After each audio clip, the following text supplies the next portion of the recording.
Hari kedua arus mudik, Polda Jawa Barat melalui operasi Ketupat Lodaya 2026 melakukan pantauan udara di sepanjang tol Cikampek hingga perbatasan Jawa Barat. Lalu di mana saja simpul kepadatan dan antisipasi yang akan dilakukan? Berikut liputan koresponden Novanaya Antaka dan jurnalis foto Muhammad Wahyudi dari udara.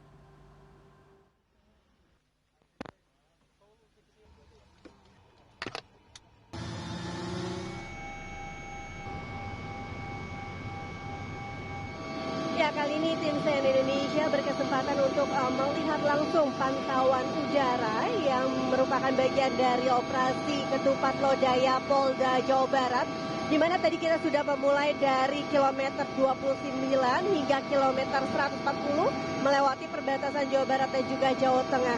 Dan untuk mengetahui seperti apa titik-titik simpul kepadatan kemudian antisipasinya, saya sudah bersama dengan Kabid Humas Polda Metro Jaya bersama dengan Kombes Pol Hendra Rohmawan. Ya, Bapak, tadi kita sudah memulai dari kilometer 29 hingga kilometer 140 begitu, Pak. Di hari kedua arus mudik ini seperti apa, Pak? Titik simpul mana? Kemudian apa saja antisipatif skenario yang dilakukan untuk menghindari adanya kepadatan dan juga kemacetan? Baik, terima kasih. Ya, bahwa kita saat ini masih di udara ya, di udara, dan kita masih memantau arus lalu lintas. Memang untuk operasi Ketupat ini memasuki operasi, kita akan melakukan operasi pantauan udara secara rutin. Nah, untuk saat ini pantauan udara berada di Cikampek ya, Gatama. Ini posisinya kita tadi kilometer 29 sampai arahnya awalnya kita ke 188. Tapi karena arus lalu lintas ini fluktuasinya masih belum padat, 140 kita sudah bisa kembali ya, karena pasti akan sama. Nah, titik-titik krusial yang perlu diantisipasi oleh Polda Jawa Barat itu ketika dari MBZ dan juga dari underpass itu di kilometer 47. Nah, di situ akan ada titik temu di mana krusialnya adalah ini ada 6 jalur menjadi 4 jalur, sehingga akan ada titik temu yang akan terjadi pelambatan. Nah, pelambatan ini tentu saja harus kita antisipasi. Untuk MBZ sejauh kurang lebih 500 meter ini kita akan berikan untuk tetap harus lurus. Kemudian untuk yang Cipali akan ada pelambatan karena dari 4 menjadi 2. Nah, ini pelambatan yang masih posisi saat ini dengan jumlah volume kendaraan itu di 2000-an ini masih berlaku normal sampai 5.000 nanti. Tapi ketika kita sudah 5.000 ke atas, otomatis pelambatannya akan semakin panjang. Nah, ini harus kita urai dengan rekayasa lalu lintas yang pertama tadi, di mana dengan jumlah kapasitas yang 5.000 kita buka satu kontraflow. Kemudian meningkat lagi ketika 6.000, berarti kita akan lakukan tambahan lagi yaitu 6. Menjadi 2 dan 3 sampai ke 8.000. Nah, di sini kami dari kilometer 47 sampai 50 ini akan melakukan kontraflow, walaupun kondisinya sampai 8.000. Nah, kapan dimulainya kita untuk one way itu ada di kilometer 70.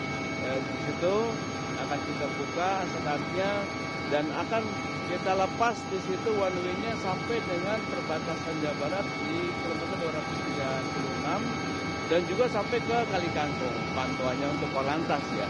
Nah, kita akan membantu komando dari Korlantas apabila betul fluktuasi peningkatan sampai 8.000 ini semua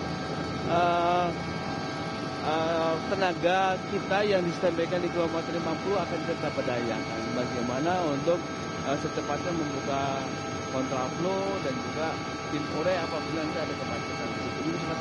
Kalau Pak, ini untuk prediksi puncak arus mudik dan juga waktu untuk kontraflow sendiri ini sampai kapan, dari kapan sampai kapan, Pak? Ya, untuk diperkirakan kita memang untuk puncaknya tanggal 17-18 ya. Untuk yang saat ini kita duga akan ada mudik awal, tapi ternyata tidak di hari pertama. Di hari kedua ini kita masih tetap memprediksi akan ada lonjakan peningkatan, yaitu nanti pada saat sore hari ya. Sore hari mereka masuk ke jalan tol. Nanti diperkirakan setelah buka puasa ini akan banyak sekali dan kita perkirakan di angka 5.000 sampai 6.000. Terima kasih Kombes Pol Hendra. Semoga tadi segala antisipasi ini bisa membuat mudiknya lebih aman dan juga nyaman begitu ya, Pak. Ya, tadi telah dijelaskan bahwa memang berbagai antisipasi seperti kontraflow juga sudah dipersiapkan, sehingga tentunya diharapkan bagi para pemudik bukan hanya mempersiapkan fisik saja ataupun kendaraan saja, tapi sekali lagi harus memperhatikan jadwal-jadwal kontraflow, kemudian one way. Salah satunya selain dari media, kemudian juga bisa melalui aplikasi Jasa Marga, karena ini menentukan bagaimana nantinya mudik Anda bisa berjalan dengan aman dan juga nyaman. Nova Nayantaka, Wahyu Ramadan, Jawa Barat.